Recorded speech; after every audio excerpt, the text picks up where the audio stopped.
Sorry about that. I'm having some issues with my phone, but let's continue the discussion. So, these people that you're learning from, and these different experts, some of them, you'll often hear them say things like, I've been at this for 7, 8 years. I've been at this since 2002, 2008, 2012, 2006, 2000, whatever, even sometimes just 4 years. And it took me this long to get to where I'm at, and blah, blah, blah, right? And I'm not saying blah, blah, blah, and I'm not minimizing their efforts that they put into their craft. Then, like today, when I watched this one video, he was talking about motivational speaking and how he went to dozens of seminars, read hundreds of books, listened to, like, basically listing all this stuff that he engaged in. And I'm not going to lie. I've purchased, you have no idea how many courses I've purchased, how many webinars I've attended, how many, I don't have time to read books. But as soon as I get more time, I'm probably going to be, I'm probably going to have stacks of books that I'm reading. So I'm not saying this stuff is not important or necessary. But what I don't like is the speaking, the verbalization of limitation. I don't think, okay, I'm going to share something with you, because even though I'm as transparent as possible, because I really want to be authentic with you guys, but you're about to look inside my head for a second. This lighting, yo, like, I just can't. Oh, Jesus.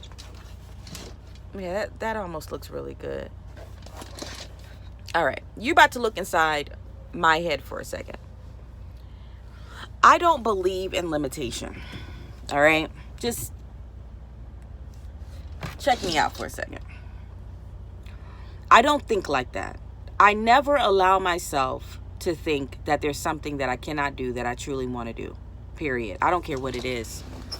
When there's a will, there's a way, and it's always shown itself to be the case in my life. Period. And because of that, I've always accomplished some amazing shit. I always say it like that because it's amazing shit. And one day I'll give you a rundown of the amazing shit that I've done in my life. But I'm pretty sure if you go back to your world, even if you think a little bit more negatively about it, I bet you can find some amazing ass shit you've done. And it took a certain mindset and a certain space of feeling for you to get that done in that way. Now check this out. And if you haven't, no worries. That's why you're watching this video. That's why you're watching people like me. Because we're going to show you how to find that space on the inside of you that you already have, that you may not have known is there. But for me, for example, it would be daunting for me to accept the idea. Now, if it takes me 5-10 years to get to the place I need to go, I've already accepted that. Now, I think that that's important. I think that you should accept that you're in it to win it no matter what, and start from there. However, if I were to frame my expectation based around the fact that, oh man, 2002, I got another 10 years, I got another 15 years, I got another 7 years, I got another 4 or 5 years, then to me, like, that's way too limiting. For me, I don't think that it's going to take me as long as it took these people to do it. It's not that I'm better, even though I'm the bomb.com, you know what I'm saying? But it's not that I'm better. It's not that I'm better or smarter or, anything like that. I just look at the basics. Number one, when these people were doing, because I was on the internet too, but I was on the internet in a different way. And I was on there learning, marketing, and all this stuff. I'm a pretty decent website builder, very decent with graphic editing. I was just always in the scenes. I didn't take action in the internet world the way they did. I was a guerrilla marketer. I stayed in that for a minute, even while everybody was all on the internet. So, in any case, when they were starting, the path that is created by these people was not created. They had to invent the wheel. So when they started, the tools that are accessible right now were not there. That's why it took them so long. Now, luckily, now here I am entering the market These tools have been created. Yes, they cost many of them cost money, but I have some strategies for that, and I will share that in later videos. But now the people that are jumping in right now, if you don't allow yourself to get overwhelmed with all these webinars that cost money and all these products that cost money and all these platforms that cost money, if you can figure out a way to sift through this information with no emotion, very strategically and focused, we have a better opportunity to succeed much faster than they did. And that's why we should respect them for what they've done. We should definitely respect their resume. Because if they didn't do what they did, we would have to go the path that they went. We don't have to. So I know I already have in my expectation that what it took them years to do, it will only take me a few months, a few weeks, in some cases only a few days to accomplish. Because of them. That's why I don't like setting limiting expectations. You cannot do that. And this part does bother me a little. I appreciate these people, but we talk so much about mindset and everything, but we keep limiting certain things. Like one of my pet peeves is the law of attraction, but you can't just attract things and just sit still. That's bullshit. Yes, you can. We see it happening all the time. We put a thought in our head, we go about our day, and voila, shit starts popping up, you know? Or there's situations where people are just sitting still. And they get random phone calls. Something, gets dropped in their mailbox. They get something in their email. Happens all the time. So I think that we need to be more open to exploring the possibilities of these laws that we have such a small scope of understanding, rather than placing these limitations around us. Now, having said that, now we're going to dig into you finding your passion. Now, I hope we covered the importance, right? You get why it's important. Because that's what's going to fuel you to stay in the game. That's the thing that's going to keep you interested no matter what, and to help you figure out how to make this successful, because it's your heart, your soulful drive. Now, you don't know your passion. You're confused. You're trying to figure it out. And some of you are like, well, shit, I thought I knew my passion, but I'm not even sure, because you're probably thinking, well, that's not going to make money, or this definitely, that's not marketable. Maybe my passion is something different. Maybe I'm thinking about this the wrong way. Maybe some people had like a personal passion, but there's a business passion. This is what I found out about passion.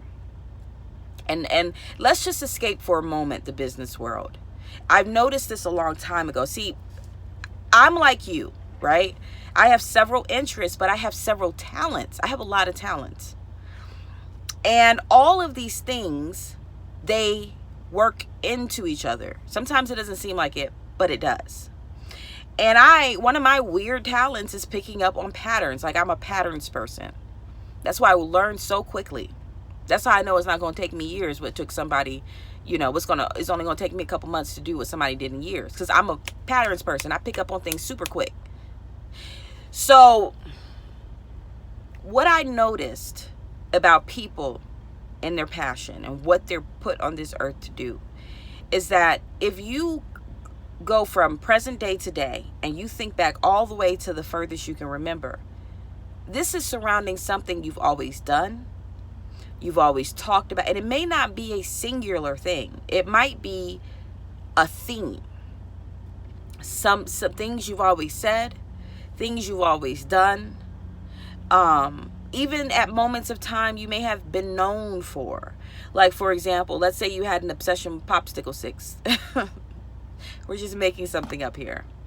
And let's say that obsession with popsicle sticks, you just, I don't know, it was just some weird obsession, and you just always learned how to create just weird things out of it. There is one point in your childhood where you created puppets, literally, like you created little characters, and you would like play with your little brothers and sisters. Maybe you were the middle or the oldest, and you would entertain them with your popsicle sticks. And then later on in life, you figured out other weird things to do with popsicle sticks. You started building, different figures and stuff like that out of it. And then, you can fast forward into other lives and you have all these other crazy ideas to do with popsicle sticks. Well, to you, that doesn't sound like anything that's worth mentioning. Doesn't even sound profitable, right?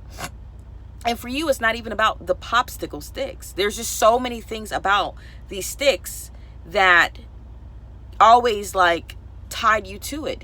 You were in love with the fact that you were dealing with miniature trees, or that you could recycle, old wood and turn them into something very usable, and you be incredibly creative with it.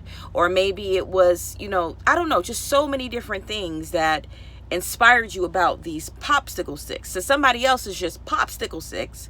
Even though they were impressed with what you did with them, they didn't kind of get what drove you about these popsicle sticks. And you talked about it. You find that when you go back in all your memories, you talk about how, if we just utilize the resources we have a lot more efficiently, we could create so many more things. But we're so fixated on, running through raw materials instead of utilizing something from a recyclable aspect that actually inspires us to be even more creative than we were when we sourced the raw material. Then we would do this. And if you go back in your life, you'll realize, man, I've been talking about this my whole life. And I always think about it. I always, like, no matter what's going on, like this, I tie it into, this idea, this thought. Like, somebody could talk about bears and you're like, yeah, because if we just, left the natural resources alone, bears would have bigger. I mean, this is something that drives you, and you don't realize that this is who you are. That you were literally given this weird talent, this dialogue, which is called vibration and rhythm. Remember, the sounds that we make are merely vibration. Our brain has processed the vibration into intelligible sounds that our frontal cortex can conceive so that we can communicate effectively with each other. But outside of us, and we have a glimpse of that when we don't understand other languages, right? It just sounds like jibber-jabbish. And you can only imagine what it would sound like to a foreign alien. It just sounds like, literally, that's what it sounds like. And then when you look at it on a measurable scale, it just simply looks like vibration. That's all it is. I literally can feel my words vibrating, my mouth, my lips, my tongue, my teeth as I'm speaking. It's just effort, vibration. So imagine, right? They say that we're vibratory beings, and our bodies hold a particular frequency, right? And especially when you're visualizing certain things and you're trying to attract it to you, you have to hold a particular frequency. And affirmations help you get in line with that frequency. And visualization helps you get in line with that frequency. And feeling helps you get in line with that frequency. But now we're talking about something that you've been aligned with your entire life. It didn't make sense to anyone, and all you know is you love it, but it doesn't completely make sense to you. But it's something that's been consistent throughout your life. So if I were a macro scientist and I was this huge giant, and you were like little cells to me, if I looked down on the scope, I'd look at this particular cell, you, and I'd be able to identify what you are based on your vibratory. You have a signature frequency. And I would be able to say, wow, this person, this little cell being right here is in love with popsicle sticks. Of course, I'm being a little funny, but I just want you to understand what I'm saying. You see what I'm saying? So how you find your purpose is finding what you've been aligned to and what you've been drawn to your entire life, what you've been speaking about that's your frequency, that's your rhythm. That's what you're supposed to do. Now the work is going to come in and figuring out how to make it profitable. And figuring out how to give it away. Because nothing is going to drive you more than figuring out how to be charitable with it. I'll share one that belongs to me. Mine is beauty, right? And it's not even just beauty. First of all, it's natural beauty. And health is in there. But it's mostly focused, even the health part is focused on beauty. Second of all, my expertise is in hair.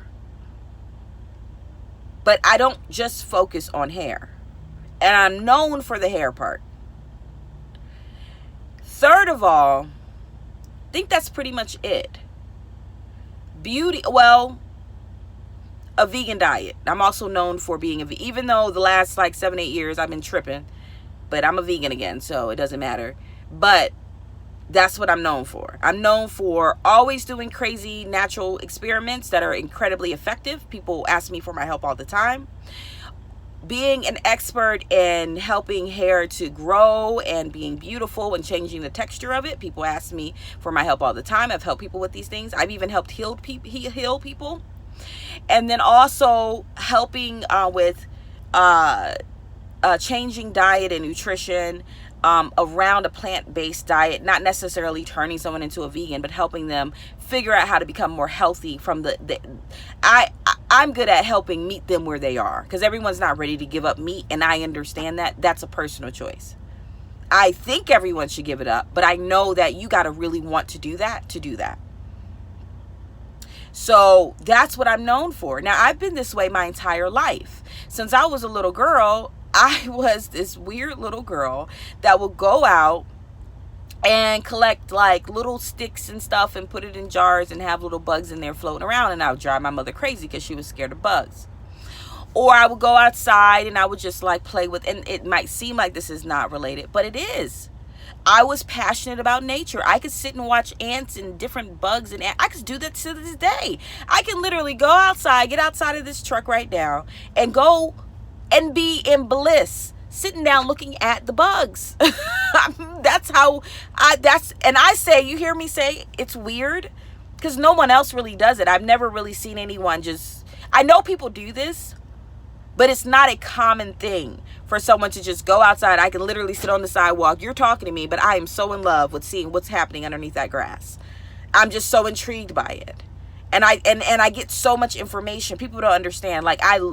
You don't understand how much information I learned just from watching nature in that simplistic aspect that is so complicated.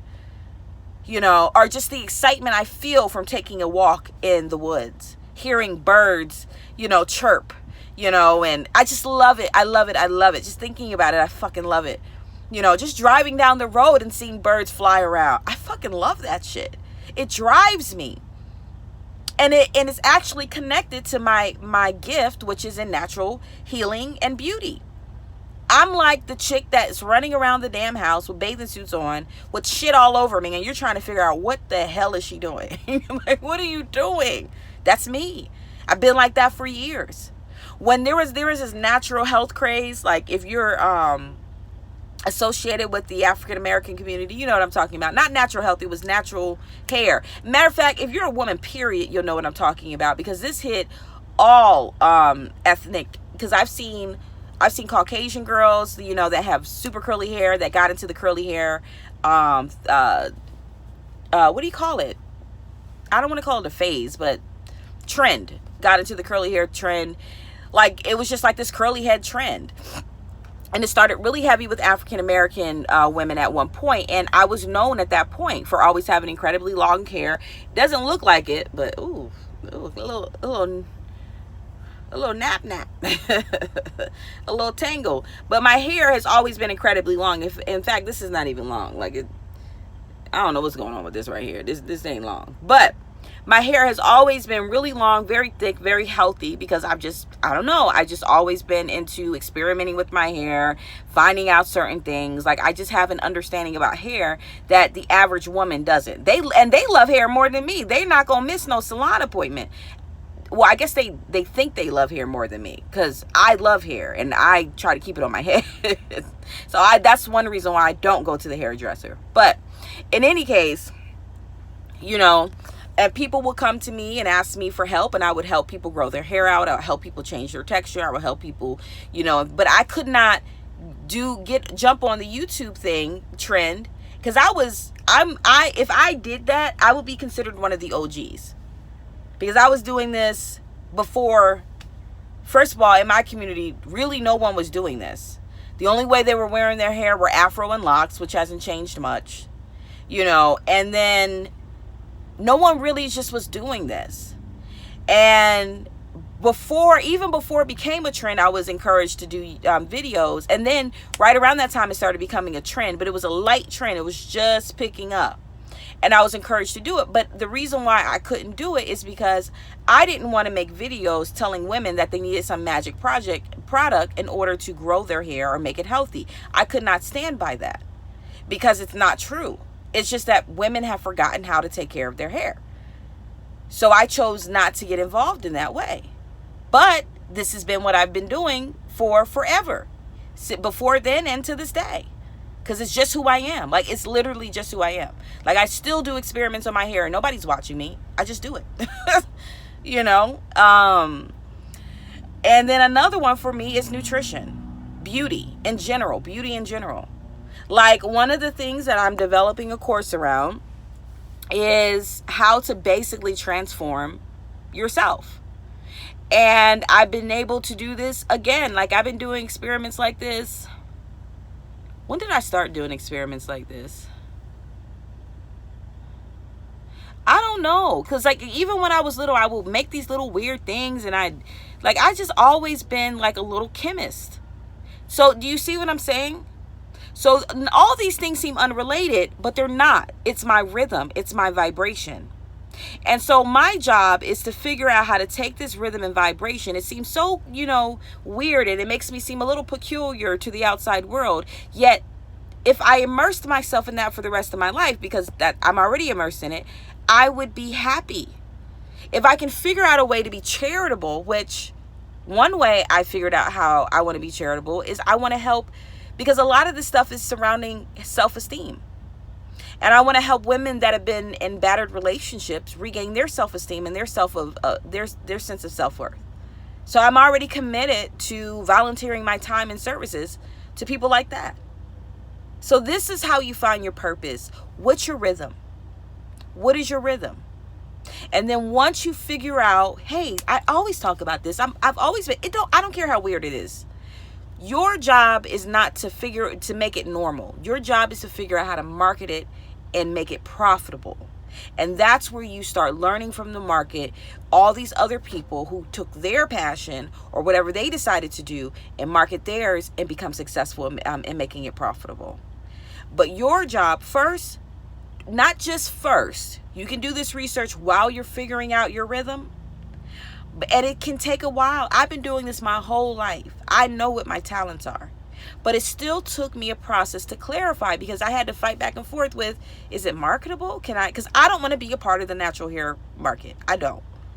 I don't like it. I don't like the market.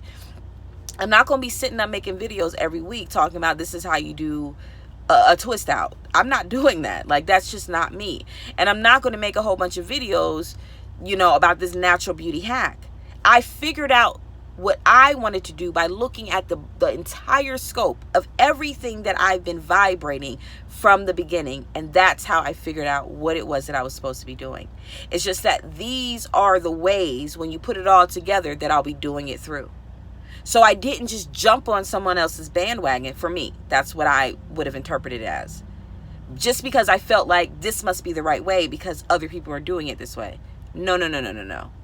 If you want to be different, if you want to be a Steve Jobs with Apple Computer or Facebook and Amazon, follow your gut. Find your rhythm and go with that, no matter how different it is. There was no Amazon before there was Amazon. Remember that. He did not look out into the market to see, well, what's like this? He just followed his passion. I'm not going to say there wasn't more involved, but you see what I'm saying, right? Don't be afraid. That's why I don't like don't reinvent the wheel, what advice, because that's not completely true. But what I would say is that definitely listen to the experts and people that have succeeded before you. I would say that while you're figuring it out, jump on the wheel. Don't waste your money. Don't waste your time. Invest in yourself, however, and invest your time. But jump on the wheel, figure out how to be unique within that wheel until you can get to the space where you can begin reinventing it. That's what I would say. So that's all for now. I'm not going to keep this video any longer than this. Thank you so much for tuning in. I'm sorry I haven't been here in a while. I probably won't post another video for, you know, whatever, because I'm working right now. But I'm about to start posting the hell. I'm about to start. You're going to see multiple videos come out a day.